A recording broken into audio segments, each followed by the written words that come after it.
खैर, purple gold ऑनर्डर के उन सदस्यों को तुमने मार्शल आर्ट्स एरिना में मार डाला था। उन्होंने यह अपने ऊपर खुद लाया था। तो नवीन का क्या हुआ? हरे कपड़े पहने हुए बड़े ने रुद्र को घूरते हुए कहा। नवीन को तुमने सराय में मारा था, मार्शल आर्ट्स एरिना में नहीं। वह मुझे मारना चाहता था। क्या मुझे उसे मारना ही पड़ता है? अगर वह मेरे हाथों मारा गया तो यह इसीलिए है क्योंकि उसकी कला दूसरों से कम थी। अगर वह मर गया तो मैं सिर्फ उसकी बदकिस्मती को दोष दे सकता हूं, रुद्र ने जवाब दिया। बहुत घमंडी। जयंत आचार्य गुस्से से फटने वाला था। अगर महल के मालिक के निर्देश न होते तो वह रुद्र को थप्पड़ मारकर मार डालता। वह रुद्र को अपने सामने इतना घमंडी कैसे होने दे सकता था? ठीक है, मेरे पास तुम पर समय बर्बाद करने का वक्त नहीं है। जल्दी बात करते हैं। तुम यहाँ क्या कर रहे हो? रुद्र ने जयंत आचार्य और दूसरों की ओर देखा। रुद्र, महल के मालिक ने तुम्हें हमारे मयूर मार्शल पैलेस की ओर से सिहलवर्ष पवित्र भूमि के चयन में भाग लेने का आदेश दिया है। जयंत आचार्य ने दांत पीसते हुए कहा। अगर जिजिन ऑर्डर के सदस्य मरे और घायल न हुए होते और उनकी बची हुई क्षमताएं भाग लेने के लिए पर्याप्त न होती तो वह मयूर मार्शल पैलेस के प्रतिनिधि के रूप में रुद्र के पास कैसे आता? रुद्र ने कुछ नहीं कहा, लेकिन जयंत आचार्य और दूसरों को चुपचाप देखता रहा। जयंत आचार्य और दूसरों ने भी कुछ नहीं कहा, लेकिन वे रुद्र के बोलने का इंतजार कर रहे थे।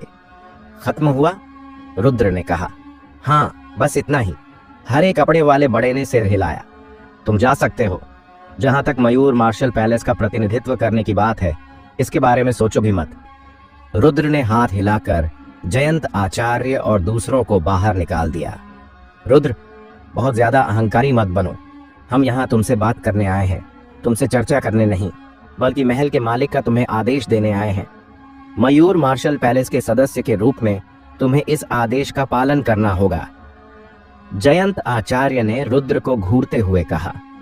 ठीक है, मैं मयूर मार्शल पैलेस से हट जाता हूं, रुद्र ने लापरवाही से कहा। जयंत आचार्य और दूसरों के चेहरे हरे से बैंगनी हो गए और वे गुस्से से फटने वाले थे।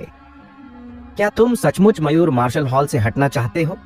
क्या तुमने इसके परिणामों के बारे में सोचा है? रुद्र, अगर तुम हट गए तो मयूर मार्शल हॉल के सभी सदस्य तुम्हारा पीछा करेंगे। उस समय न सिर्फ तुम बल्कि तुम्हारा परिवार भी तुम्हारे साथ दुख भोगेगा।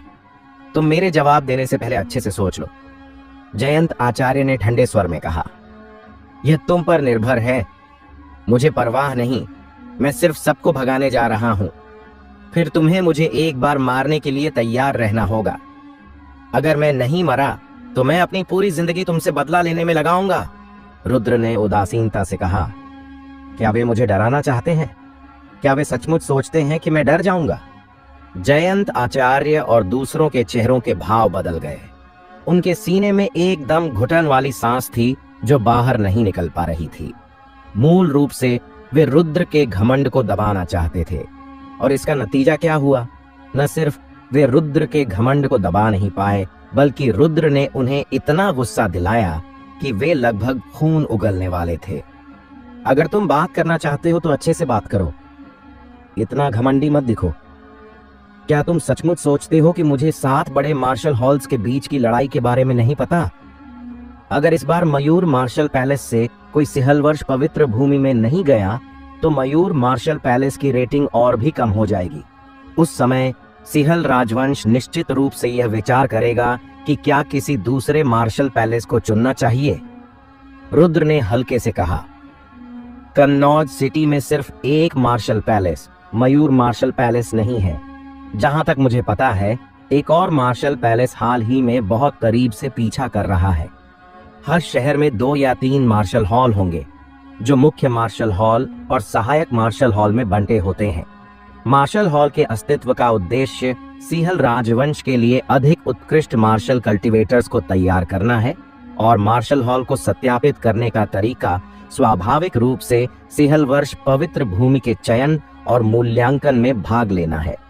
अगर लगातार 6 साल तक कोई मार्शल पैलेस में सिहलवर्ष पवित्र भूमि में प्रवेश नहीं करता तो उसे बदल दिया जाएगा। एक बार जब आप मुख्य मार्शल पैलेस से सहायक मार्शल पैलेस में कम हो जाते हैं तो आप सैकड़ों साल तक वापस नहीं आ सकते। क्योंकि सिहल राजवंश द्वारा प्रदान की जाने वाली प्रशिक्षण संसाधन मुख्य मार्शल पैलेस की ओर झुकते हैं। हर साल मयूर मार्शल पैलेस को सिहल राजवंश से बहुत समृद्ध प्रशिक्षण संसाधन मिलते हैं। अगर इन प्रशिक्षण संसाधनों का समर्थन खो गया तो मयूर मार्शल पैलेस भविष्य में मुश्किल में पड़ जाएगा।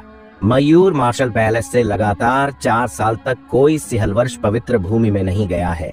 हालांकि अभी 2 साल बाकी हैं, लेकिन इन 2 सालों में धरती की सूची में कोई शख्स तैयार करना लगभग असंभव है। जहां तक बाहर से भर्ती करने की बात है, वह तो और भी असंभव है। सिहल राजवंश के सख्त नियम हैं।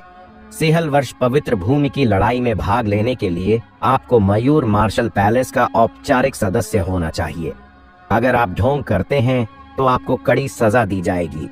उस समय न सिर्फ मार्शल पैलेस को नीचा किया जाएगा, बल्कि ढोंग करने वालों की शक्ति भी खत्म कर दी जाएगी और यहाँ तक कि उनकी मौके पर ही सिर काट दी जाएगी।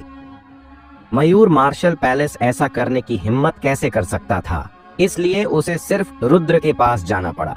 जयंत आचार्य और दूसरों के चेहरों के भाव बदल गए। इस पल में उन्हें बहुत अपमानित महसूस हुआ। वे रुद्र से दब गए और यहाँ तक कि पहल भी खो दी। मैं बकवास करने में आलसी हूँ। ऐसा करते हैं, मैं मयूर मार्शल पैलेस का प्रतिनिधित्व करके सिहल वर्ष पवित्र भूमि के मूल्यांकन में भाग ले सकता हूँ, लेकिन मुझे इनाम के रूप में 10,000 उच्च श्रेणी के आत्मा पत्थर चाहिए। रुद्र ने एक उंगली उठाई। तुम लूट क्यों नहीं लेते? जयंत आचार्य ने रुद्र को घूरते हुए कहा और साथ ही उसने अपनी छाती पकड़ ली। पहले से ही थोड़ा गुस्सा महसूस कर रहा था। पहले रुद्र ने उससे 3,000 उच्च श्रेणी के आत्मा पत्थर ठग लिए थे। यह सैकड़ों लोगों के लिए शाही राजधानी में 1 महीने का खर्च था। जब पहले 2 दिनों में उनके पास पैसे नहीं थे तो जयंत आचार्य और दूसरों को बहुत मुश्किल हुई और उन्हें सबको एक अच्छा खाना खाने के लिए पैसे इकट्ठे करने पड़े। रहने की जगह के लिए सैकड़ों लोगों के पास रहने की कोई जगह नहीं थी, इसलिए वे शहर की दीवार के नीचे सोए। उन्होंने मयूर मार्शल पैलेस की सैन्य वर्दी पहनने की हिम्मत नहीं की। ये बहुत शर्मनाक था। कई दिनों की कठिन जिंदगी के बाद मयूर मार्शल पैलेस ने आखिरकार किसी को मदद के लिए भेजा। हालांकि जयंत आचार्य उन कठिन दिनों को कभी नहीं भूल सकता था। अपनी सारी जिंदगी में उसे खाने और रहने के मामले में कभी इतना अपमानित नहीं हुआ था। यह सब रुद्र की वजह से था। अगर वह न होता तो वह और दूसरों को उस स्तर तक कैसे गिरना पड़ता। जयंत आचार्य रुद्र से इतना नफरत करता था कि वह उसे अनगिनत बार मारना चाहता था। बस इंतजार करो, इस लड़के के मयूर मार्शल पैलेस का प्रतिनिधित्व करके सिहल वर्ष पवित्र भूमि के चयन में भाग लेने के बाद जब उसकी कोई उपयोगिता नहीं रहेगी तो तुम उसे घेरने का कोई कारण ढूंढ सकते हो। हम तुमसे वादा करते हैं, हरे कपड़े वाले बड़े ने दांत पीसते हुए कहा। यहाँ लाओ। रुद्र ने अपने हाथ फैलाए। तुम अभी चाहिए? हरे कपड़े वाले बड़े का चेहरा बदल गया। अगर अभी नहीं चाहिए तो क्या बाद में इंतजार करना पड़ेगा? मुझे कैसे पता कि तुम बाद में मानोगे या नहीं? मुझे पहले 10,000 उच्च श्रेणी के आत्मा पत्थर चाहिए। रुद्र ने अपनी भौहें उठाई। हम तुम्हें उच्च श्रेणी के आत्मा पत्थर देने के बाद हमें कैसे पता कि तुम हमारे मयूर मार्शल पैलेस का प्रतिनिधित्व करोगे? हरे कपड़े वाले बड़े ने गहरी आवाज में कहा। अगर मैं भाग नहीं लेता तो क्या मयूर मार्शल हॉल मुझे छोड़ देगा? चाहे मयूर मार्शल हॉल मुझे ढूंढे या न ढूंढे, मैं फिर भी सिहल वर्ष पवित्र भूमि में जाऊंगा, लेकिन अपने नाम से या मयूर मार्शल हॉल के नाम से। बेशक तुम देना नहीं चाहते। चलो, बाहर निकलते वक्त बाएं मुड़ो और धीरे चलो, कोई विदाई नहीं। रुद्र ने हाथ हिलाया। हमें चर्चा करने दो, हरे कपड़े वाले बड़े ने दांत पीसते हुए कहा। रुद्र पिछवाड़े से बाहर निकल गया। लगभग आधे घंटे बाद जयंत आचार्य और दूसरे बाहर आए। ये 10,000 उच्च श्रेणी के आत्मा पत्थर हैं, ले लो। याद रखो, इस पल से तुम हमारे मयूर मार्शल पैलेस का प्रतिनिधित्व करोगे। जयंत आचार्य ने ठंडे स्वर में कहा, जबकि अनिच्छा से एक बड़ी ढेर सोने की टिकटें निकाली। कुल मिलाकर 100 टिकटें थीं, जिनमें से प्रत्येक को 100 उच्च श्रेणी के आत्मा पत्थरों के लिए बदला जा सकता था। चिंता मत करो, मैं सिहल वर्ष पवित्र भूमि के चयन और मूल्यांकन में भाग लेने से पहले मयूर मार्शल पैलेस का सदस्य था। रुद्र ने हंसते हुए ले लिया। जयंत आचार्य ने रुद्र को उदास नजरों से देखा। तुम्हें थोड़ी देर के लिए गर्व करने दो, लेकिन तुम अब गर्व नहीं कर पाओगे। तुम लोग बाहर जाते वक्त सावधान रहना, कई हादसे होते हैं। अगर तुम मर गए तो बुरा होगा। रुद्र ने हंसते हुए याद दिलाया। जयंत आचार्य ने ठंडे स्वर में हंसते हुए हरे कपड़े वाले बड़े और दूसरों के साथ आंगन छोड़ दिया। वे बड़ी सड़क पर चले और लगभग 10,000 फीट तक गए। धमाका! अचानक शून्य में एक विस्फोट हुआ। बुरा हुआ। जयंत आचार्य और दूसरों को अचानक कुछ बुरा लगा। लाल बिजली से ढकी एक विशाल हथेली आकाश से गिरी। हरे कपड़े वाले बड़े को चकमा देने का समय नहीं मिला और वह टुकड़े टुकड़े हो गया। फिर वह विशाल हथेली गायब हो गई। हालांकि जयंत आचार्य और दूसरे बच गए, उनके चेहरे डर से सफेद पड़ गए। तुम मयूर मार्शल पैलेस के लोगों ने मेरे यान कबीले के वंशजों को मारा। आज मैं पहले कुछ ब्याज लूंगा और बाकी का हिसाब धीरे धीरे चुकता करेंगे। आकाश से एक ठंडी आवाज आई। यानशी! जयंत आचार्य और दूसरे जम गए। क्या मयूर मार्शल पैलेस के लोगों ने श्रीवास्तव कबीले के वंशजों को मारा था? ये कैसे हो सकता है? उन्होंने तो कुछ भी नहीं किया था। जब से वे शाही राजधानी आए थे, वे इधर उधर घूम रहे थे और उन्होंने कभी किसी के साथ कुछ नहीं किया था। वे मुसीबत कैसे पैदा कर सकते थे? और फिर जिसे वे उकसाया था वह श्रीवास्तव कबीला था, 3 शाही परिवारों में से एक। जयंत आचार्य का चेहरा बहुत बुरा हो गया। श्रीवास्तव परिवार ने पहले ही बदला शुरू कर दिया था। आज एक व्यक्ति को मारना उनके लिए चेतावनी थी। शायद श्रीवास्तव परिवार कल फिर से कार्रवाई करेगा। यह साफ था कि यानशी उन्हें लोगों को सौंपने के लिए मजबूर कर रहा था। लेकिन मुझे कैसे पता कि वह कौन है? जयंत आचार्य ने दांत पीसते हुए कहा। जांच करो, मेरे लिए पता लगाओ कि किसने श्रीवास्तव परिवार को उकसाया और श्रीवास्तव परिवार के वंशजों को मारा। एक बार मुझे पता चल गया, मैं इसे कभी बर्दाश्त नहीं करूंगा। आंगन से हजारों फीट दूर धुर्वेंद्र एक पत्थर के ढेर पर सधे हुए बैठा था। उदासीनता से हवा में खड़े श्रीवास्तव कबीले के राजा परीक्षित को देख रहा था। श्री धुर्वेंद्र, राजा परीक्षित ने कहा, मैं पहले ही कह चुका हूं कि मैं उससे निपट रहा हूं और मैं आपके निजी झगड़ों में शामिल नहीं होऊंगा। यह मेरा नियम है। धुर्वेंद्र ने शांति से कहा। मुझे श्री धुर्वेंद्र के नियम समझ हैं। चिंता मत करें श्री धुर्वेंद्र, मैं नियम नहीं तोड़ूंगा। वैसे भी यह सिर्फ 7 दिन की बात है। 7 दिन बाद मैं व्यक्तिगत रूप से उसका सिर अपनी बेटी को बलिदान करूंगा। राजा परीक्षित ने ठंडे स्वर में कहा। मार्शल प्रैक्टिशनर्स के बीच की लड़ाई में या तो तुम मरते हो या मैं जीवित रहता हूं। चाहे तुम्हारा रुतबा कितना भी ऊंचा हो, यह ऐसा ही है। धुर्वेंद्र ने धीरे से कहा। मुझे परवाह नहीं। वैसे भी मेरी बेटी उसके हाथों मरी, इसलिए मुझे उसे मारना ही होगा। राजा परीक्षित ने गहरी आवाज में कहा। धुर्वेंद्र ने धीरे धीरे अपनी आंखें बंद कर लीं और कुछ नहीं कहा। राजा परीक्षित ने भी कुछ नहीं कहा, लेकिन आंगन को गहरी नजर से देखने के बाद वह सीधे चला गया। अचानक धुर्वेंद्र ने अपनी आंखें खोलीं और एक मैले कुचैले मध्यम आयु के व्यक्ति को कोने में पीटे हुए देखा, जिसके चेहरे पर दाढ़ी थी। इस मैले कुचैले मध्यम आयु के व्यक्ति के हाथ में एक शराब का लौकी था और वह समय समय पर उसमें से शराब अपने मुंह में डाल रहा था। उसने शराब का एक बड़ा घूंट लिया और पीते हुए अपनी आंखें सिकोड़ लीं। धुर्वेंद्र की मूल रूप से शांत चेहरे में कुछ अजीब था और वह हैरानी के भाव को दबा नहीं सका, क्योंकि वह और राजा परीक्षित यह भी नहीं देख पाए कि यह शराब की बोतल लिए हुए मैला कुचैला मध्यम आयु का व्यक्ति यहां पी रहा था। मैंने वास्तव में गलती कर दी, धुर्वेंद्र ने आह भरी। श्री धुर्वेंद्र ने ऐसा क्यों कहा? सत्यनारायण ने अपनी पलकें उठाकर पूछा। आपका नाम क्या है? धुर्वेंद्र ने जवाब देने के बजाय पूछा। सत्यनारायण। सत्यनारायण ने शांति से जवाब दिया। यह आप हैं, विंड ड्रैगन स्पीयर। धुर्वेंद्र ने सत्यनारायण को हैरानी से देखा। यह नाम कई सालों से नहीं आया था, लेकिन उस समय इसने पूरे शाही राजधानी को हिलाकर रख दिया था। वह अतीत की बात है। अब मेरे पास सिर्फ एक नाम है। मेरा नाम सत्यनारायण है। सत्यनारायण ने हल्की मुस्कान के साथ कहा। सत्यनारायण, विंड ड्रैगन स्पीयर अब नहीं रहा। धुर्वेंद्र ने महसूस किया कि सत्यनारायण की आभा बहुत कमजोर थी और ऊर्जा समुद्र की आभा भी कम थी। यह तो बेकार हो गया था। कोई आश्चर्य नहीं कि वह पहले सत्यनारायण की आभा को महसूस नहीं कर सका। एक बेकार व्यक्ति की आभा सामान्य व्यक्ति से बहुत कमजोर होती है, इसलिए यह सामान्य था कि वह और राजा परीक्षित ने इसे नोटिस नहीं किया। अफसोस, धुर्वेंद्र ने आह भरी। विंड ड्रैगन स्पीयर अतीत में कितना अद्भुत प्रतिभाशाली था। उस समय अतीत में अनगिनत अद्भुत और प्रतिभाशाली लोग थे, लेकिन विंड ड्रैगन स्पीयर ने अकेले ही उन सभी को मार डाला था। एक बार जब विंड ड्रैगन स्पीयर निकलता था, कोई भी उसे हरा नहीं सकता था। बाद में विंड ड्रैगन स्पीयर के सिहल वर्ष पवित्र भूमि में प्रवेश करने के बाद कोई और खबर नहीं आई। जैसे 7वीं राजकुमारी आर्या श्रीवास्तव, इन दो बेजोड़ शख्सियतों के बारे में कोई आखिरी खबर नहीं है। कुछ लोग अभी भी अनुमान लगा रहे हैं कि क्या उनके साथ कोई हादसा हुआ था। धुर्वेंद्र ने यह उम्मीद नहीं की थी कि यहाँ अतीत के विंड ड्रैगन स्पीयर से मुलाकात होगी। हालांकि यह बंदूक अब उपयोगी नहीं थी।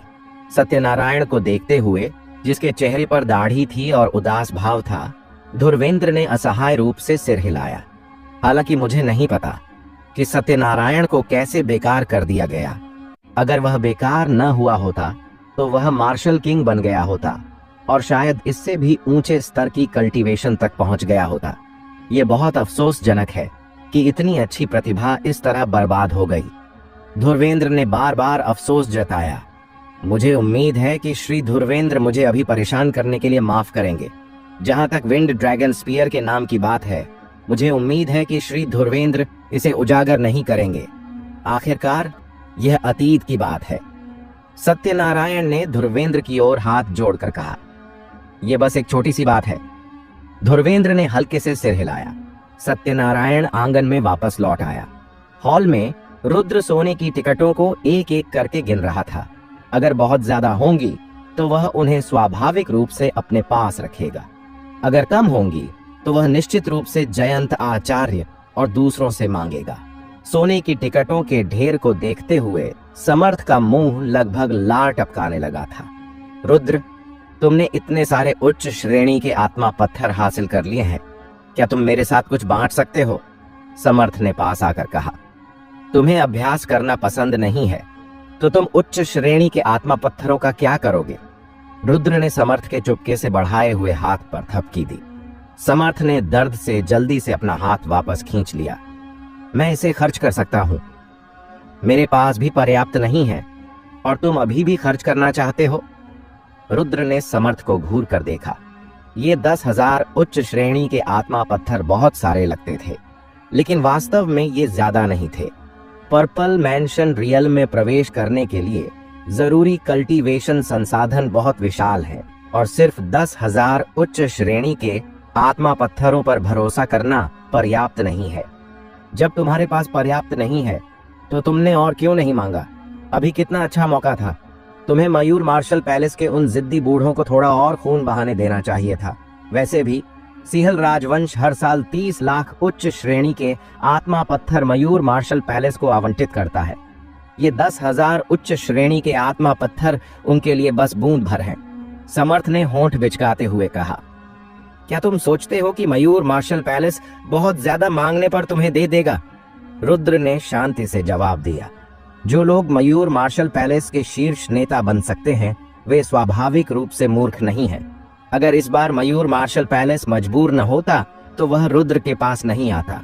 बेशक अगर रुद्र की मांगें बहुत ज्यादा होती तो वे शायद इसे छोड़ देते। इसलिए इस निश्चितता की डिग्री न सिर्फ मयूर मार्शल पैलेस के वरिष्ठ अधिकारियों को दिल तोड़ने वाली कीमत चुकाने के लिए तैयार कर सकती है, बल्कि इसे एक बार में बहुत ज्यादा नहीं करना चाहिए। क्या तुम सचमुच मयूर मार्शल पैलेस का प्रतिनिधित्व करके सिहल वर्ष पवित्र भूमि के मूल्यांकन में भाग लेना चाहते हो? समर्थ ने मदद नहीं कर सका, लेकिन पूछा, मैं मूल रूप से मयूर मार्शल हॉल के दक्षिण शाखा का सदस्य था। दक्षिण शाखा के मास्टर ने मुझे इतने सालों तक घूरा, उस दिन का इंतजार करते हुए जब वह दक्षिण शाखा के सदस्यों को सिहल वर्ष पवित्र भूमि में प्रवेश करते देख सके। भले ही जयंत आचार्य और दूसरे अनुरोध करने न आए, मैं फिर भी मयूर मार्शल पैलेस की ओर से भाग लूंगा, रुद्र ने कहा। शुरुआत में दक्षिण आंगन के प्रमुख ने बहुत दबाव में रुद्र और दूसरों की रक्षा की थी। रुद्र इसे कभी नहीं भूला। रुद्र, तुम्हें सिहलवर्ष पवित्र भूमि के चयन के समय सावधान रहना होगा। तुम्हें जिंदा वापस आना होगा, वरना जब मैं बाउंड्री टावर में जाऊंगा तो तुम्हारे संरक्षण के बिना मैं मर जाऊंगा, समर्थ ने गंभीरता से कहा। क्या सिहलवर्ष पवित्र भूमि में चयन खतरनाक है? रुद्र ने पूछा। यह बहुत खतरनाक है। कहा जाता है कि सबसे ऊंचे स्तर पर मूल्यांकन के दौरान 90% लोग मर जाते हैं। यहां तक कि सूची के शीर्ष पर मौजूद लोग भी मर सकते हैं, समर्थ ने असहाय रूप से कहा। तुम्हें सिहलवर्ष पवित्र भूमि के बारे में कितना पता है? रुद्र ने समर्थ को देखा। सत्यनारायण ने हमेशा सिहलवर्ष पवित्र भूमि के बारे में कुछ भी बताने से इनकार कर दिया था, इसलिए रुद्र को कोई जानकारी नहीं थी। सिहलवर्ष पवित्र भूमि भी बहुत रहस्यमयी है। हर कोई सिर्फ सिहलवर्ष पवित्र भूमि के अस्तित्व के बारे में जानता है और यह कि सिहल राजवंश इसमें शामिल है, लेकिन कोई नहीं जानता कि सिहलवर्ष पवित्र भूमि में वास्तव में क्या है। और जो लोग सिहलवर्ष पवित्र भूमि में गए थे, वे बाहर आने के बाद बहुत ज्यादा खुलासा करने को तैयार नहीं थे, जैसे कि उनकी जुबान पर ताला लग गया हो। मुझे नहीं पता, मुझे सचमुच नहीं पता, समर्थ ने सिर हिलाया। ठीक है, बाउंड्री टावर कब खुलेगा? रुद्र ने पूछा। मैं निश्चित रूप से नहीं कह सकता। यह आमतौर पर सिहलवर्ष पवित्र भूमि में चयन के बाद खुलता है, लेकिन कभी कभी बाउंड्री टावर पहले खुल जाता है। अतीत में कई बार ऐसा हुआ है, सभी सिहलवर्ष पवित्र भूमि में चयन से पहले, लेकिन संभावना बहुत कम है, समर्थ ने जल्दी से जवाब दिया। रुद्र ने और सवाल नहीं पूछे। गायन! उसके शरीर के भीतर से तलवार की आवाज आई। रुद्र पहले तो चौंक गया और फिर उसने महसूस किया कि आकाश से एक विशाल तलवार की शक्ति नीचे आ रही थी। रुद्र मदद नहीं कर सका, लेकिन मुस्कुराया। तलवार नीचे गिरी और इशिका तलवार से बाहर निकली। उसकी सुंदर आकृति इतनी आकर्षक थी कि समर्थ भी मदद नहीं कर सका, लेकिन स्तब्ध रह गया। हालांकि यह पहली बार नहीं था जब उसने रोहिल राजकुमारी को देखा था। हर बार जब वह देखता था तो उसे आश्चर्य होता था। इशिका को देखते हुए रुद्र ने उसके बारे में और भी गहराई महसूस की। रुद्र को नहीं पता था कि वह कितनी दूर पहुंच गई थी, लेकिन यह निश्चित रूप से उसकी उम्मीदों से कहीं आगे था। रुद्र, बहुत दिनों से नहीं मिले, इशिका ने मुस्कुराते हुए कहा। निश्चित रूप से कुछ समय के लिए गायब था, रुद्र ने जवाब में सिर हिलाया। इशिका के आने से रुद्र हैरान नहीं हुआ, क्योंकि इशिका ने रुद्र को हार्ट स्वॉर्ड बनाने में मदद की थी। इसलिए दोनों हार्ट स्वॉर्ड्स और हार्ट स्वॉर्ड के बीच एक सूक्ष्म संबंध था। जब तक वे बहुत दूर न हो, दोनों पक्ष इसे महसूस कर सकते थे। क्या तुम्हें हमारा पिछला समझौता याद है? इशिका ने रुद्र को देखा। इन शब्दों को सुनकर रुद्र की आंखें अचानक गर्म हो गईं। उसे स्वाभाविक रूप से वह समझौता याद था कि जब वह जन्मजात क्षेत्र में प्रवेश करेगा तो इशिका से लड़ाई करेगा। तलवार कल्टीवेटर्स के लिए एक मजबूत प्रतिद्वंद्वी से लड़ना एक ऐसी चीज है जो मायावी है। रुद्र एक मजबूत प्रतिद्वंद्वी से लड़ने के लिए बहुत उत्सुक है, खासकर इशिका के खिलाफ। आखिरकार वह पहले से ही धरती की सूची में शीर्ष पर है। बेशक याद है। अभी? रुद्र ने इशिका को देखा। मेरे पास अभी कुछ समय है तो मैं हमारे पिछले समझौते को पूरा कर सकती हूँ। इशिका ने हल्के से सिर हिलाया। तो क्या हम बाहर कोई जगह ढूंढे? रुद्र ने कहा। मेरे साथ आओ। इशिका ने बोलने के बाद रुद्र को खींचकर आकाश में ले गई। तलवार की रोशनी ने शून्य को भेद दिया और पूरा आकाश तलवार से छेद गया। इस तलवार की ताकत ने लोगों के दिलों को खपा दिया। नीचे धुर्वेंद्र ने गंभीर और अप्रत्याशित भाव दिखाया। मुझे उम्मीद नहीं थी कि रोहिल राजकुमारी की तलवार इतने चौंकाने वाले स्तर तक पहुंच गई होगी। मुझे डर है कि पिछले धरती सूची के शख्सियतों की प्रतिभा की तुलना उसके साथ नहीं की जा सकती। अगर वास्तव में तुलना की जाए तो केवल अतीत की 7वीं राजकुमारी आर्या श्रीवास्तव ही उसके साथ तुलना कर सकती है। अगर विंड ड्रैगन स्पीयर बेकार ना हुआ होता तो वह भी उसके साथ मेल खा सकता था। धुर्वेंद्र ने आह भरी। बेशक, यह रुद्र था जिसने धुर्वेंद्र को सबसे ज्यादा रुचि दी। एक आधा अधूरा तलवार कल्टीवेटर इतने सारे अद्भुत और प्रतिभाशाली लोगों से घिरा हुआ है। सत्यनारायण, अतीत के विंड ड्रैगन स्पीयर को भूल जाओ। अब धरती की सूची में नंबर 1 रोहिल राजकुमारी भी रुद्र की दोस्त है, और दोनों के दिखने से ऐसा लगता है कि उनकी दोस्ती कम गहरी नहीं है। और वह बड़ा, धुर्वेंद्र को उस बड़े के निर्देश याद आए। पहले उसने इसे गंभीरता से नहीं लिया था, यह सोचकर कि रुद्र ने शायद लाल ड्रैगन सार और रक्त को शुद्ध करने की कोई विशेष विधि में महारत हासिल कर ली थी, और उस बड़े को इसके बारे में पता था, इसलिए उसने उसे लेन देन के लिए आने दिया। लेकिन इस अवधि के संपर्क के बाद उसे कुछ ठीक नहीं लगा। हालांकि धुर्वेंद्र ने बहुत ज्यादा नहीं सोचा। आखिरकार रुद्र सिर्फ जन्मजात क्षेत्र के शिखर पर एक तलवार कल्टीवेटर था, और वह अभी भी एक आधा अधूरा तलवार कल्टीवेटर था। वह एक श्रेष्ठ मार्शल सम्राट था, इसलिए दोनों के बीच सिर्फ एक लेन देन का संबंध होना चाहिए। तो कोई संबंध कैसे हो सकता था? शाही राजधानी के उत्तर में जुए पर्वत की चोटी। रुद्र और ईशिका 10 फीट की दूरी पर थे और एक दूसरे को देख रहे थे। रुद्र के शरीर से तलवार की आवाज लगातार आ रही थी और बनाई गई हार्ड स्वॉर्ड म्यान से बाहर आने के लिए उत्सुक थी, और ईशिका ने भी प्रत्याशा का भाव दिखाया, क्योंकि वह महसूस कर सकती थी कि रुद्र की तलवार पिछले बार से ज्यादा मजबूत थी। गायन। रुद्र और ईशिका ने एक साथ कार्रवाई की, अपने हाथों को तलवार के रूप में इस्तेमाल करते हुए और सबसे सीधे तरीके से लड़ते हुए। तलवार की मंशा और तलवार की मंशा एक साथ टकराई। दोनों कलात्मक संकल्पनाओं की शक्तियों के बीच पहली टक्कर के दौरान छोड़ी गई शक्ति बहुत शक्तिशाली थी। रुद्र और ईशिका एक साथ पीछे हट गए, और फिर एक दूसरे को देखने के बाद उन्होंने हमला जारी रखा। खटखट। रुद्र और ईशिका एक दूसरे से लगातार लड़ते रहे। एक तलवार में बदल गया और दूसरा तलवार में, बहुत मजबूत। जितना ज्यादा रुद्र लड़ता था, उतना ही उसे ईशिका की शक्ति का एहसास होता था। अगर ईशिका ने जानबूझकर अपनी शक्ति को जन्मजात क्षेत्र के शिखर तक संकुचित नहीं किया होता, तो रुद्र उसके खिलाफ लड़ नहीं पाता। जो और भी मजबूत था, वह ईशिका का तलवार की शक्ति का उपयोग था, जो रुद्र के तलवार की शक्ति के उपयोग से गहरा था। उसने लगभग सबसे छोटी तलवार की शक्ति का उपयोग करके सबसे मजबूत आक्रमण को उजागर किया। अगर रुद्र के पास तलवार की नसें, तलवार की हड्डियां और तलवार की आत्माओं का 3 में 1 आधार न होता, तो वह बहुत पहले ईशिका से हार गया होता। रुद्र की तुलना में ईशिका और भी हैरान थी, क्योंकि उसने अभी भी रुद्र की तलवार कला में उपलब्धियों को कम आंका था, खासकर वह नींव, जो इतनी मजबूत थी कि कल्पना करना असंभव था। जब वे पहले नहीं लड़े थे, ईशिका ने इसे महसूस किया था, लेकिन विस्तार से जांच नहीं की थी। अब वास्तविक लड़ाई के बाद उसे एहसास हुआ कि रुद्र की तलवार कौशल कितना भयानक था।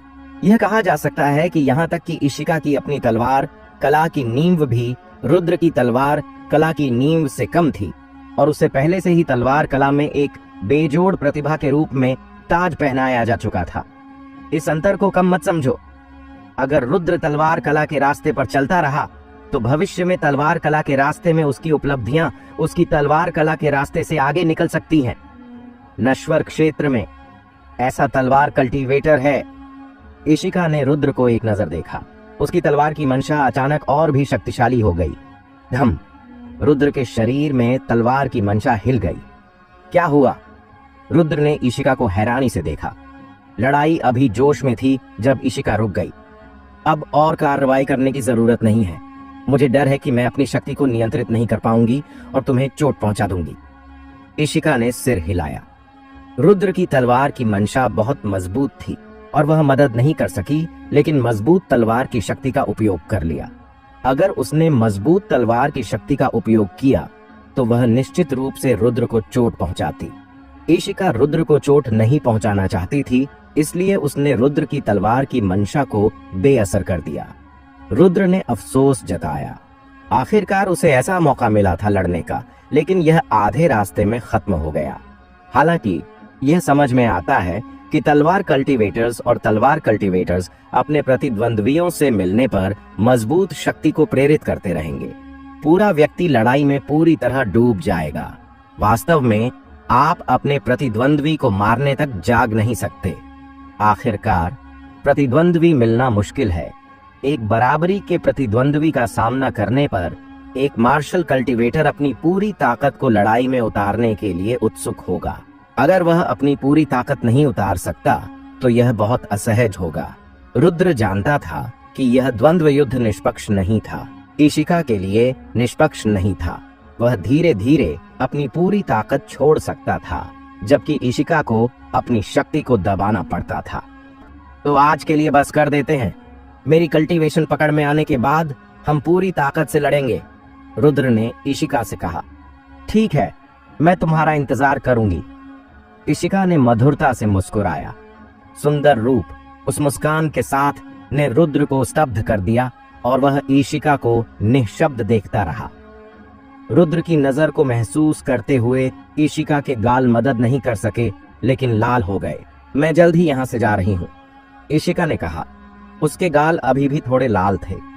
जाना? कहां जा रही हो? रुद्र ने इशिका को हैरानी से देखा। एक बहुत दूर की जगह पर।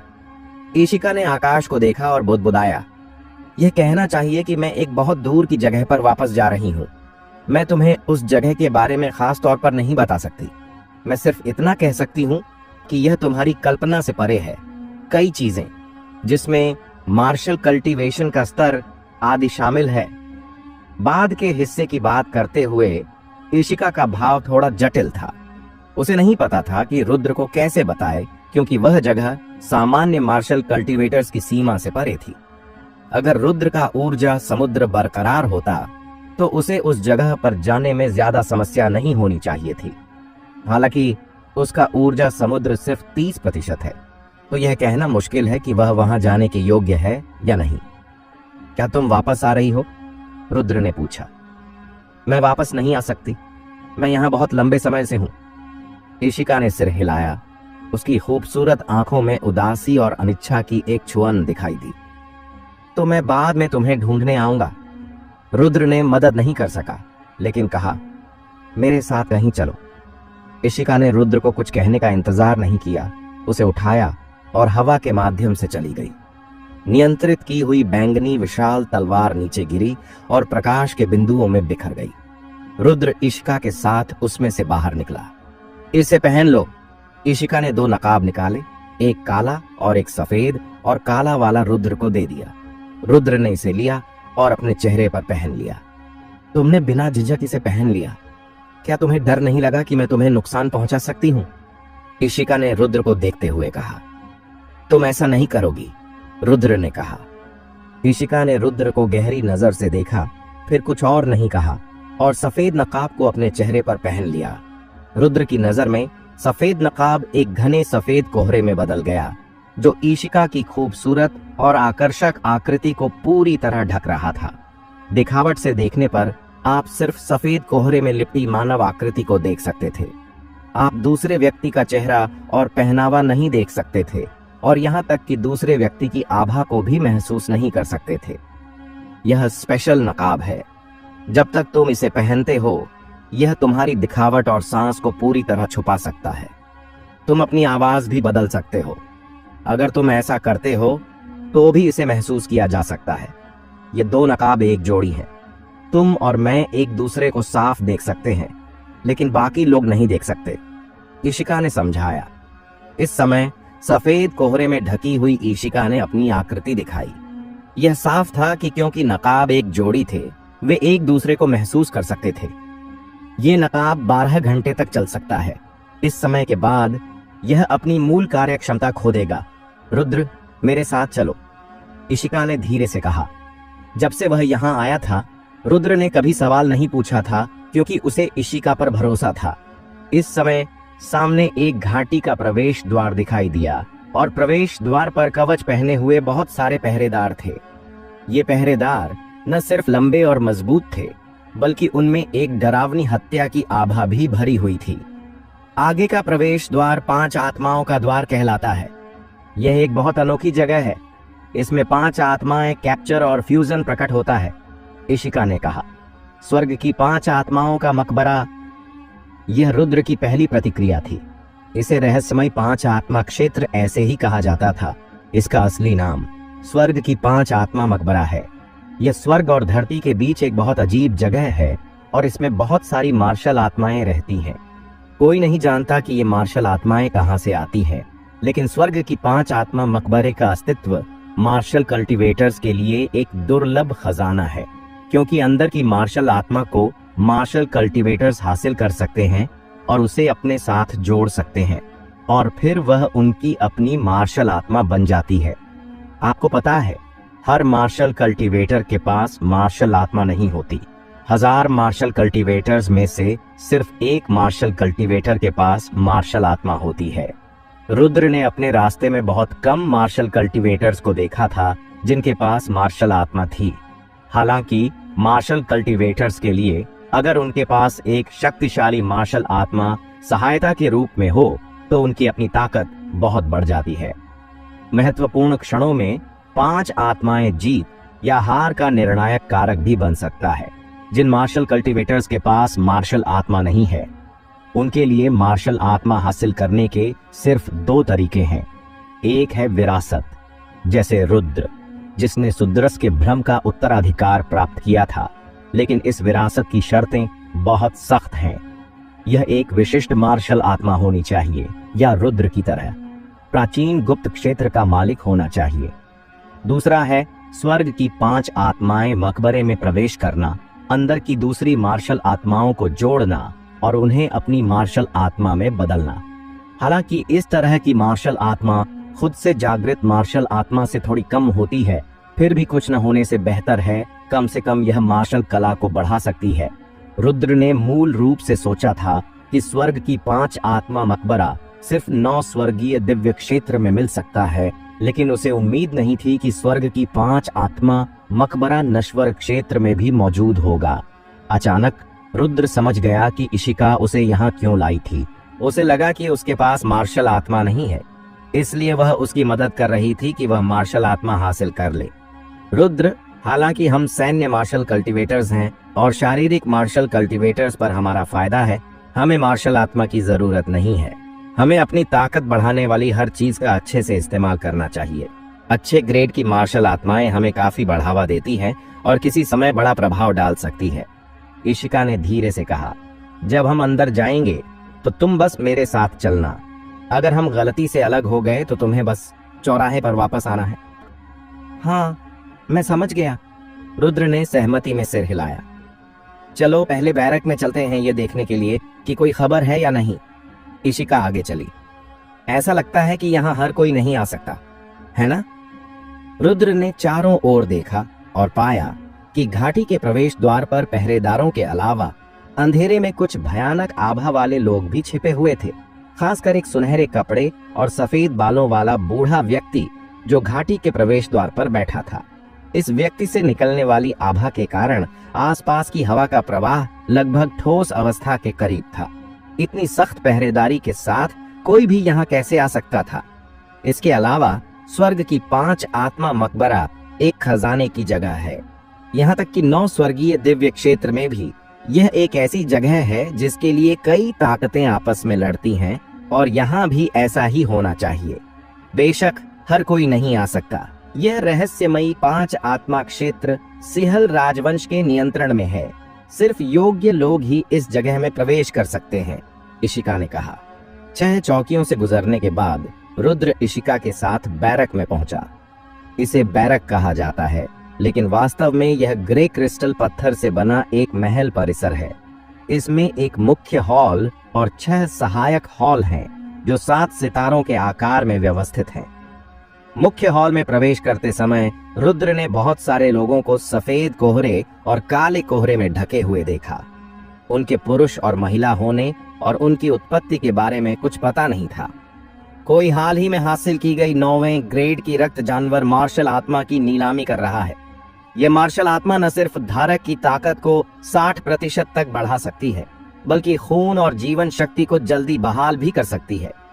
कीमत 30,000 उच्च श्रेणी के आत्मा पत्थरों से शुरू होती है और हर बार कीमत में कम से कम 5,000 उच्च श्रेणी के आत्मा पत्थरों की बढ़ोतरी होगी।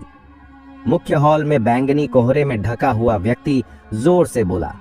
उसकी आवाज में अधिकार था, और वह स्पष्ट रूप से लंबे समय से ऊंचे पद पर रहा था। 50,000 उच्च श्रेणी के आत्मा पत्थर, किसी ने बोली लगाई। 60,000, किसी ने बोली शुरू की। मूल रूप से 10,000 उच्च श्रेणी के आत्मा पत्थर प्राप्त करने के बाद रुद्र ने सोचा था कि वह काफी अमीर है। हालांकि यहां आने के बाद उसने इन लोगों को बिना भाव के दसियों हजार की बढ़ोतरी करते देखा और रुद्र को एहसास हुआ कि वह वास्तव में कितना गरीब था। जल्द ही 9वें ग्रेड की रक्त जानवर मार्शल आत्मा 85,000 के लिए बिक गई। एक 9वें ग्रेड की मार्शल आत्मा 85,000 उच्च श्रेणी के आत्मा पत्थरों की कीमत की है। अगर वह यहाँ नहीं आता तो रुद्र कल्पना भी नहीं कर सकता था कि 9वें ग्रेड की मार्शल आत्मा सिर्फ एक साधारण मार्शल आत्मा थी।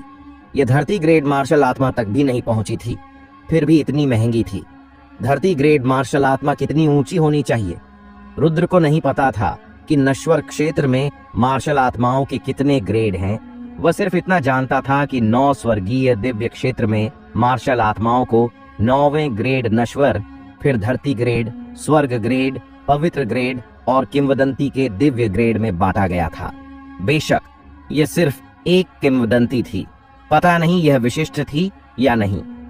यहाँ थोड़ी देर रुको और नीलामी की स्थिति देखो। ये लोग सिंहल राजवंश की युवा पीढ़ी के शीर्ष हैं और इनमें धरती सूची के कई लोग हैं। बेशक कुछ ऐसे लोग भी हैं जो धरती सूची पर नहीं है, लेकिन धरती सूची से कम नहीं है। ईशिका ने रुद्र से कहा कि उसे मूल रूप से नीलामियों में ज्यादा रुचि नहीं थी, लेकिन यहाँ वह और चीजें देख सकती थी। रुद्र को अपने ज्ञान को बढ़ाने की जरूरत थी, इसलिए वह रुकी। भविष्य में रुद्र निश्चित रूप से सिंहल राजवंश की अपनी पीढ़ी के शीर्ष शख्सियतों के संपर्क में आएगा। बाद में इंतजार करने के बजाय अभी ऐसा करना बेहतर है। इन शीर्ष युवाओं के संपर्क के माध्यम से हम उनके बीच के अंतर को समझ सकते हैं और फिर हम उस अंतर को कम करने के लिए लगातार प्रगति कर सकते हैं। धम! एक जोरदार आवाज के साथ सभी ने एक तरफ देखा और एक विशाल कुल्हाड़ी लिए हुए एक युवक को अंदर आते देखा। उसने नकाब नहीं पहना था। यह वही है। रुद्र ने इस युवक को पहचान लिया। जब वह पहली बार शाही राजधानी आया था तो उसने उसे दक्षिणी द्वार पर देखा था। इस युवक ने रुद्र को एक बहुत अनोखा एहसास दिया था। उम्मीद नहीं थी कि यहाँ फिर से मुलाकात होगी। उसने नकाब भी नहीं पहना। कितना पागलपन! यह लड़का कहाँ से आया? आसपास के लोग बातें करने लगे। हालांकि वे सभी नकाब पहने हुए थे, उनमें से कई एक दूसरे को जानते थे। तुम बहुत घमंडी हो, तुमने नकाब भी नहीं पहना। मैं देखना चाहता हूं कि तुम में कितना वजन है। जैसे ही यह आवाज गिरी, काले कोहरे में ढका एक आदमी बाहर निकला। तूफान की तरह तेज गति के साथ काले कोहरे में ढके आदमी ने एक हथेली से हमला किया। धम! हवा का प्रवाह फट गया। कितना मजबूत! रुद्र ने पहचान लिया कि यह एक धरती स्तर की मार्शल कला थी। प्रतिद्वंद्वी ने स्पष्ट रूप से इसे दचेंग से ऊपर के स्तर तक अभ्यास किया था और यहाँ तक कि यह शिखर तक पहुंचने के करीब था। मुझे डर है कि इस हथेली की शक्ति को रोकने वाले बहुत कम लोग होंगे। कुल्हाड़ी वाला लड़का इसे उदासीनता से देखता रहा। फिर उसने एक मुक्का मारा। एक जोरदार गड़गड़ाहट की आवाज सुनाई दी, जैसे कि बिजली फट रही हो। काले कोहरे वाला आदमी इस मुक्के से इतना प्रभावित हुआ कि उसकी हथेली टूट गई। उसका पूरा दायां हाथ मुड़ गया और यहाँ तक कि उसके कंधे की हड्डियों में दरारें आ गईं। काले कोहरे वाले आदमी का नकाब गलती से टूट गया, जिससे उसका आधा चेहरा दिखाई दे गया। यह वही है। ये धरती सूची में 11वें नंबर पर है। कई लोगों ने काले कोहरे वाले आदमी को पहचान लिया। अचानक आसपास की बातचीत रुक गई और सभी ने कुल्हाड़ी वाले लड़के को गंभीरता से घूरा, जो सूची में 11वें नंबर वाले को एक मुक्के से गंभीर रूप से घायल कर सकता था। कुल्हाड़ी वाले लड़के की क्षमता बहुत डरावनी थी। वह कहां से आया था? मुक्के की मंशा। वह एक शारीरिक कल्टिवेटर है। कुछ लोगों ने जो संकेत देखे, उनकी आंखों में डर दिखाई दिया। एक दुर्लभ शारीरिक अभ्यास, ईशिका ने कहा। रुद्र ने हल्के से सिर हिलाकर सहमति जताई। शारीरिक अभ्यास वास्तव में दुर्लभ है। हालांकि उनमें से ज्यादातर शारीरिक मार्शल कलाओं का अभ्यास करते हैं, इन मार्शल कलाओं को शारीरिक अभ्यास नहीं कहा जा सकता। असली शारीरिक अभ्यास तलवार अभ्यास और तलवार अभ्यास की तरह है। जो लोग मुक्के को समझते हैं और फिर मुक्के की मंशा को समझते हैं, उन्हें ही शारीरिक अभ्यास कहा जा सकता है। सामान्य शारीरिक अभ्यास दुर्लभ होने का कारण यह है कि शारीरिक मार्शल कलाएं अभ्यास करने में आसान है, लेकिन उन्हें चरम तक अभ्यास करना मुश्किल है। सबसे महत्वपूर्ण बात यह है कि शारीरिक अभ्यास बनने के लिए आपके पास एक मजबूत शरीर होना चाहिए। पर्याप्त मजबूत शारीरिक समर्थन के बिना शारीरिक अभ्यास बनने का कोई तरीका नहीं है। इसलिए शारीरिक कल्टीवेटर्स की शारीरिक ताकत अद्भुत होती है, और यहाँ तक कि जो लोग एक निश्चित हद तक शक्तिशाली होते हैं, वे अपने शरीर से आध्यात्मिक हथियारों के साथ प्रतिस्पर्धा कर सकते हैं। शारीरिक अभ्यास के लिए जरूरी शर्तें बहुत सख्त हैं, इसलिए बहुत कम लोग शारीरिक अभ्यास बन सकते हैं। शोर मचाना बंद करो, वरना मुझे दोष मत देना कि मैं असभ्य हूँ, जीव मार्शल कल्टीवेटर ने चिल्लाया। उसका स्वर और अधिक अधिकारपूर्ण हो गया, और यहाँ तक कि एक डरावनी आभा भी बाहर निकली। जो लोग मूल रूप से कुल्हाड़ी वाले लड़के के खिलाफ कार्रवाई करने की योजना बना रहे थे, उन्हें अपने विचार छोड़ने पड़े, लेकिन फिर भी कुछ लोग बार बार कुल्हाड़ी वाले लड़के को देख रहे थे।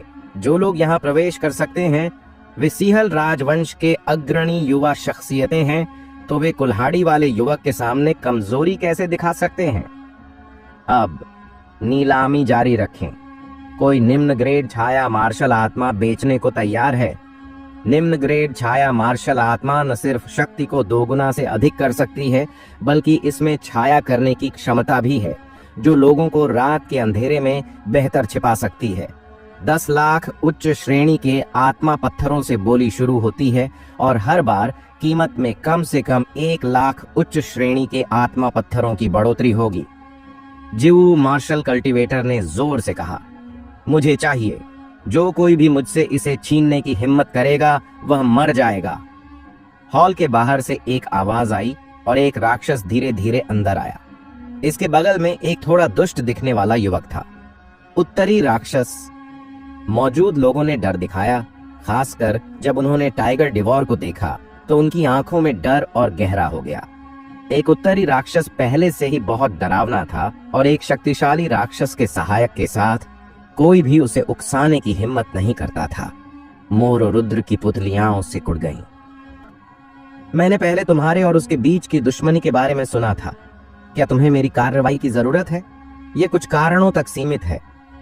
मैं उसे मार नहीं सकती, लेकिन उसे सबक सिखा सकती हूं, इशिका ने कहा। नहीं, मैं उसे भविष्य में अपने हाथों से मारूंगा। रुद्र ने सिर हिलाया। ठीक है, इशिका ने सिर हिलाया। मोरों के अत्याचार के तहत किसी ने भी बोली लगाने की हिम्मत नहीं की, और जिन्होंने उच्च ग्रेड छाया मार्शल आत्मा बेची थी वे गुस्सा तो हुए, लेकिन बोलने की हिम्मत नहीं कर सके। स्वाभाविक रूप से 10 लाख उच्च श्रेणी के आत्मा पत्थरों की कीमत से नुकसान नहीं होगा, लेकिन वे कम कमाएंगे। इसके लिए मोरों को नाराज करना बहुत समझदारी नहीं होगा। धरती ग्रेड मार्शल आत्मा के लिए न्यूनतम आवश्यकता 10 लाख उच्च श्रेणी के आत्मा पत्थर हैं। रुद्र ने उम्मीद नहीं की थी कि धरती ग्रेड मार्शल आत्मा का मूल्य इतना ऊंचा होगा। नीलामी अभी के लिए खत्म हो गई है।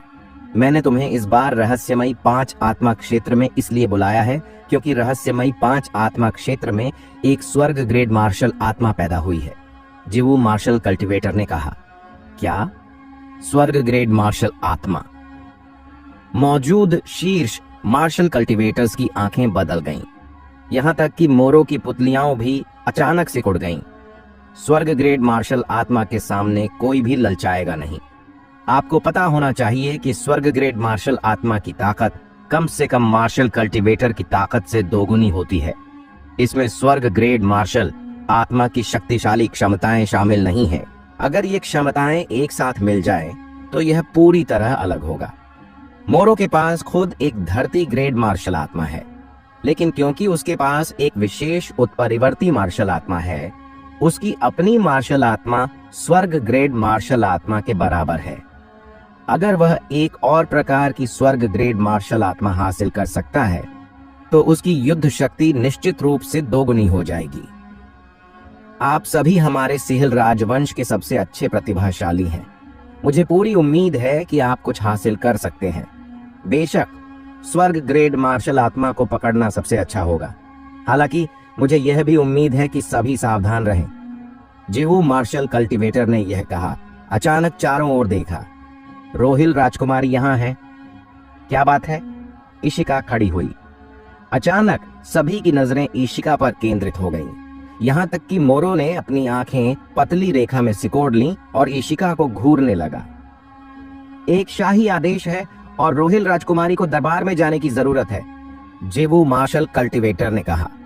समझ गई, मैं तुरंत जाती हूँ। इशिका ने जवाब देने के बाद धीरे से आह भरी, मुड़ी और रुद्र को गहरी नजर से देखा।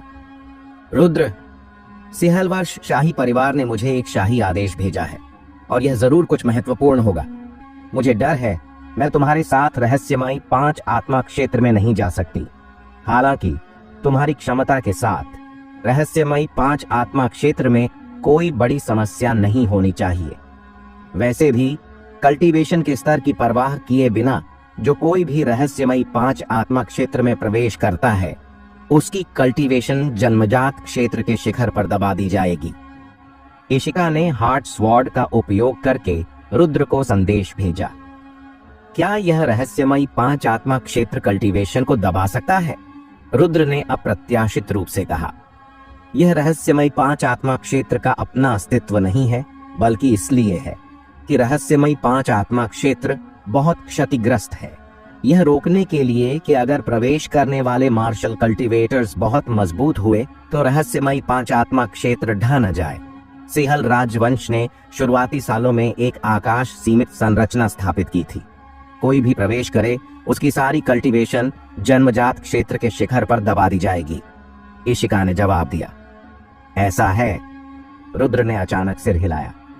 इसके अलावा रहस्यमयी 5 आत्मा क्षेत्र की एक अनोखी बात यह है कि यहाँ समय बहुत तेजी से बहता है। तुम इसमें 1.5 साल तक रह सकते हो, लेकिन बाहर सिर्फ कुछ दिन बीतेंगे। इशिका ने जारी रखा। क्या यह कल्टीवेशन के लिए फायदेमंद नहीं होगा? रुद्र ने मदद नहीं कर सका, लेकिन कहा, कल्टीवेशन जन्मजात क्षेत्र के शिखर पर दबा दी गई है और अभ्यास करने पर भी इसे बेहतर करने का कोई तरीका नहीं है। जब तक कि आप जन्मजात क्षेत्र के शिखर से नीचे के मार्शल कल्टीवेटर ना हो, यह वहां अभ्यास करने और बेहतर करने के लिए उपयुक्त है। इशिका ने सिर हिलाकर कहा। कितना अफसोस, इतनी अच्छी अभ्यास की जगह। रुद्र ने कुछ अफसोस के साथ कहा। अगर वह अंदर कुछ साल अभ्यास कर सकता तो बाहर सिर्फ कुछ महीने बीतते। वास्तव में कोई भी रहस्यमयी 5 आत्मा क्षेत्र में हमेशा अभ्यास करने के लिए नहीं रह सकता। हर कोई रहस्यमयी 5 आत्मा क्षेत्र में अधिकतम 6 महीने तक रह सकता है। अगर यह 6 महीने की सीमा से अधिक हो जाता है तो दोबारा प्रवेश न करना सबसे अच्छा है, क्योंकि समय सीमा के बाद प्रवेश करने से अराजकता और नियंत्रण का नुकसान होगा और अंततः वह रहस्यमयी 5 आत्मा क्षेत्र में सील हो सकता है। रुद्र, मैं पहले जा रही हूं। जब इशिका ने यह कहना खत्म किया, वह पहले ही बैरक से बाहर निकल चुकी थी। क्या मैं तुमसे अगली बार मिल सकता हूं? रुद्र ने मदद नहीं कर सका, लेकिन पूछा, अगर हमारा फिर से मिलना तय है तो हम स्वाभाविक रूप से मिलेंगे। इशिका ने मुड़कर रुद्र को गहरी नजर से देखा और कहा। स्वर्ग ग्रेड 5 आत्मा की खबर बाहर आने के बाद शीर्ष मार्शल कल्टीवेटर्स तेजी से चले गए और यहाँ तक कि कुल्हाड़ी वाला युवक भी सहायक हॉल की ओर चला गया। रुद्र भी पीछे चल पड़ा।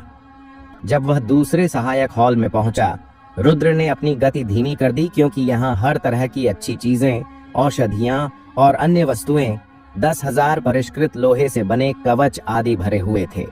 जो चीज रुद्र को हैरान करती थी वह यह थी कि यहाँ मार्शल कलाएं भी बिक्री के लिए थीं।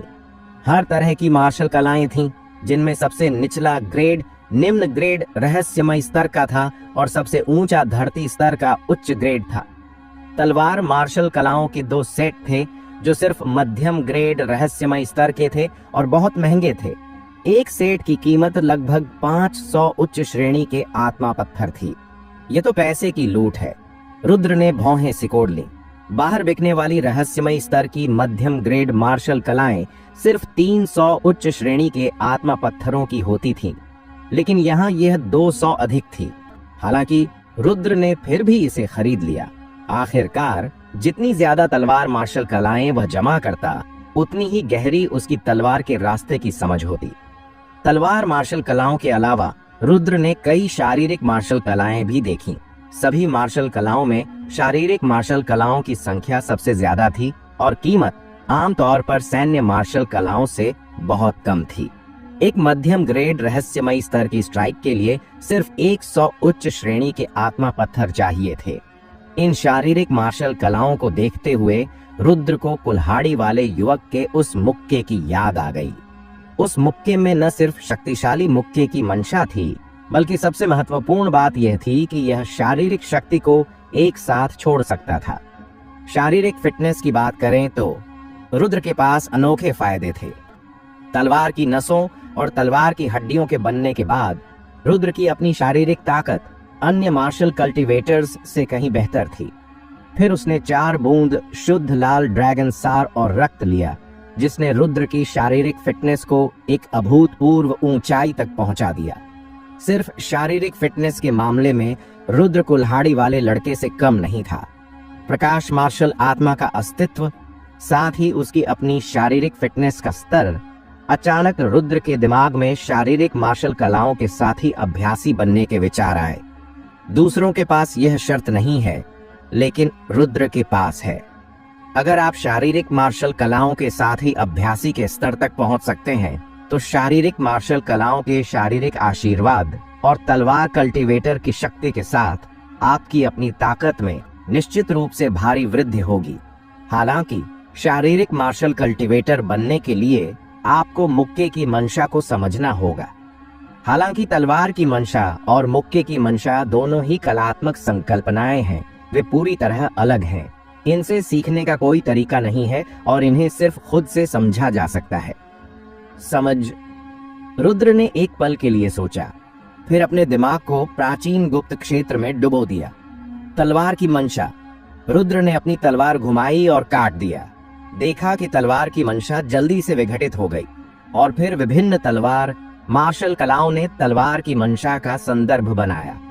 पहला था विंड शैडो स्लैश, जिसका रुद्र ने शुरुआती दिनों में अभ्यास किया था। यह तलवार मार्शल कलाओं का सबसे पहला स्रोत था। यह तलवार की मंशा का बहुत छोटा हिस्सा बन गया।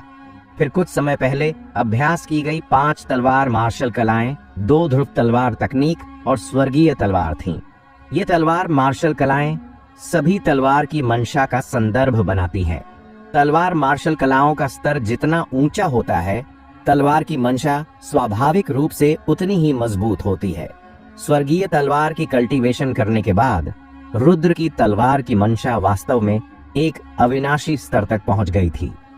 8 तलवार मार्शल कलाओं में स्वर्गीय तलवार को छोड़कर रुद्र ने बाकी सभी तलवार मार्शल कलाओं को शिखर स्तर तक पहुंचा दिया था। अपनी तलवार की मंशा को वापस लेते हुए रुद्र के विचार उमड़ पड़े। चूंकि मेरी तलवार की मंशा विकसित हो सकती है, तो कुल्हाड़ी वाले लड़के की मुक्के की मंशा भी विकसित होनी चाहिए, है ना? रुद्र ने अपनी सांस को धीरे धीरे शांत होने दिया और कुल्हाड़ी वाले लड़के का पिछला मुक्का उसके दिमाग में बार बार उभरता रहा। रुद्र ने उस मुक्के के हर विवरण को अपने दिमाग में बार बार दोहराया, बार बार याद किया, इसे पूर्ण करने की कोशिश की। अचानक प्राचीन गुप्त क्षेत्र हल्के से कांप उठा और फिर रुद्र के सामने एक छाया प्रकट हुई। वह कुल्हाड़ी वाले लड़के की छाया थी। धम। कुल्हाड़ी वाले लड़के की छाया ने एक मुक्का मारा। देखा कि यह मुक्का तेजी से विकसित हुआ, जिसने न सिर्फ मुक्के की मंशा के सार को विघटित किया, बल्कि कल्टीवेशन की गई सभी शारीरिक मार्शल कलाओं को भी छोड़ दिया। कुल मिलाकर 300 प्रकार की शारीरिक मार्शल कलाएं थीं, जो बुनियादी से लेकर धरती स्तर के मध्यम तक थीं। कोई आश्चर्य नहीं कि उसकी मुक्केबाजी इतनी मजबूत है। सिर्फ मार्शल कलाओं के संचय के मामले में बहुत कम लोग उसकी तुलना कर सकते हैं। इसके अलावा उसने जिन 17 शारीरिक मार्शल कलाओं की कल्टीवेशन की है, वे शिखर स्तर तक पहुंच गई हैं और 36 महायान तक पहुंच गई हैं। बाकी सभी छोटी उपलब्धियां हैं। रुद्र की तलवार की मंशा कमजोर नहीं है, लेकिन संचय बहुत कम है, जो कुल्हाड़ी वाले युवक से तुलना करने से बहुत दूर है।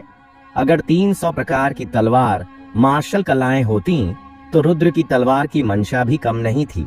मुक्के की मंशा विकसित हो चुकी है और अब बाकी है शारीरिक मार्शल कलाओं का अभ्यास करके मुक्के की मंशा को समझना। रुद्र अपने दिमाग को प्राचीन गुप्त क्षेत्र से वापस लेता है। इसके बाद रुद्र ने अपने पास बचे हुए लगभग 10,000 उच्च श्रेणी के आत्मा पत्थर खर्च किए, 100 रहस्यमयी स्तर की निम्न ग्रेड शारीरिक मार्शल कलाएं खरीदी और फिर सहायक हॉल में एक कोने में रहने के लिए जगह ढूंढ ली। स्वर्ग ग्रेड 5 आत्मा की खबर पहले ही पूरे रहस्यमयी 5 आत्मा क्षेत्र में फैल चुकी है और प्रतिभाशाली मार्शल कल्टीवेटर्स रहस्यमयी 5 आत्मा क्षेत्र में इसे खोजने के लिए प्रवेश कर चुके हैं। कोई भी यहाँ कैंप में नहीं रुक रहा है। प्राचीन गुप्त क्षेत्र के अंदर मुक्का दर मुक्का मुक्के की ताकत लहर की तरह है। रुद्र ने शारीरिक मार्शल कलाओं का अभ्यास जारी रखा और उसका अभ्यास पहले धीमा था, लेकिन जैसे जैसे समय बीतता गया उसने अधिक से अधिक शारीरिक मार्शल कलाओं का अभ्यास किया और उसकी गति धीरे धीरे तेज हो गई। एक के बाद एक शारीरिक मार्शल कलाएं लगातार जमा होती गईं। वहां एक महीना बीत गया। आत्मा क्षेत्र में बिताया वक्त बाहर की दुनिया के समय की तुलना में कुछ भी नहीं है। धम, रुद्र के शरीर से एक जोरदार आवाज आई और एक मुक्के की ताकत उभरी। सभी 23 शारीरिक मार्शल कलाओं को शिखर स्तर तक पहुंचा दिया गया है और इसके कारण मैंने मुक्के की ताकत को महसूस किया। यह अभी भी मुक्के की मंशा के अवलोकन के संदर्भ में है।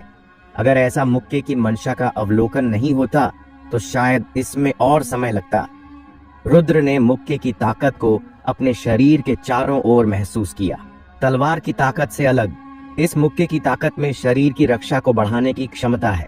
कोई आश्चर्य नहीं कि शारीरिक मार्शल कल्टीवेटर्स की शारीरिक ताकत बहुत मजबूत होती है, न सिर्फ शरीर की ताकत के कारण बल्कि मुक्के की ताकत के अभ्यास के बाद मिलने वाली रक्षा के आशीर्वाद के कारण भी। इसके अलावा शारीरिक मार्शल कला की कल्टीवेशन अधिक शक्तिशाली है। अभी 78 और हैं, चलो जारी रखते हैं। रुद्र ने एक बार फिर अपने दिमाग को प्राचीन गुप्त क्षेत्र में डुबो दिया। जितनी ज्यादा मार्शल कलाएं वह जमा करता, उसकी कल्टीवेशन का स्तर उतना ही ऊंचा होता और उसकी मुक्के की मंशा उतनी ही मजबूत होती। 100 रहस्यमयी स्तर की निम्न ग्रेड मार्शल कलाएं सभी शिखर स्तर तक पहुंच गईं। मुझे आश्चर्य है कि मुक्के की मंशा कितनी मजबूत होनी चाहिए। 5 महीने बीत गए। धम, रुद्र के शरीर से एक कर्णभेदी ध्वनि फटी और उसके अंगों की मांसपेशियों में बहुत सख्त शक्ति की आभा उमड़ी, जो लगातार उसके शरीर पर प्रभाव डाल रही थी। अगर यहाँ कोई रुद्र को साफ देख सकता तो वह निश्चित रूप से हैरान हो जाता, क्योंकि इस पल में रुद्र का शरीर एक आश्चर्यजनक भारीपन की भावना से भरा हुआ है। 5 महीने लगे, आखिरकार इसे महसूस कर लिया। रुद्र ने अपनी आंखें खोली, फिर धीरे से खड़ा हुआ और अपने कदमों से जमीन पर कदम रखा, जिससे जमीन पर तुरंत एक गड्ढा बन गया। रहस्यमयी 5 आत्मा क्षेत्र में 5 महीने बीत चुके हैं, लेकिन बाहर सिर्फ 5 दिन बीते हैं। अब रुद्र रहस्यमयी 5 आत्मा क्षेत्र में एक और महीने तक रह सकता है। यह 1 महीना रुद्र के लिए पर्याप्त था। आखिरकार यह कहना मुश्किल है कि वह अगली बार रहस्यमयी 5 आत्मा क्षेत्र में प्रवेश कर पाएगा या नहीं। बाहर की दुनिया एक घाटी की तरह दिखती है, लेकिन अंदर का क्षेत्र विशाल है। बाहरी दुनिया से अलग पर्यावरण मंद दिखता है और शून्य में भी एक विकृति है जो बहुत वास्तविक नहीं लगती। आगे बढ़ते हुए रुद्र ने अचानक एक काले शाही जैसे जानवर को जमीन से निकलते देखा। सिवाय इसके कि उसका शरीर लाल था और उसकी दिखावट लगभग पारदर्शी थी। मुक्त मार्शल आत्मा एक धरती जानवर है, 9वां ग्रेड। रुद्र ने अपनी खरीदी हुई चित्र पुस्तिका निकाली और इस मार्शल आत्मा की उत्पत्ति ढूंढी। यह चित्र पुस्तिका अविश्वसनीय रूप से महंगी है। रुद्र के हाथ में जो है वह सिर्फ 100 उच्च श्रेणी के आत्मा पत्थरों की है और इसका कार्य सिर्फ मुक्त मार्शल आत्माओं की पहचान करना है। 9वें ग्रेड की मार्शल आत्माओं के लिए पिछली नीलामी की कीमत 85,000 उच्च श्रेणी के आत्मा पत्थर थी। रुद्र, जो पहले से ही बहुत गरीब था, अचानक धरती जानवर मार्शल आत्मा को घूरने लगा, उसे पकड़ लिया और नीलामी के लिए वापस ले गया। यह एक सफेद उच्च श्रेणी का आत्मा पत्थर था। न सिर्फ वह अपने खर्च किए गए 10,000 उच्च श्रेणी के आत्मा पत्थर वापस पा सकता था, बल्कि अतिरिक्त 75,000 उच्च श्रेणी के आत्मा पत्थर भी कमा सकता था।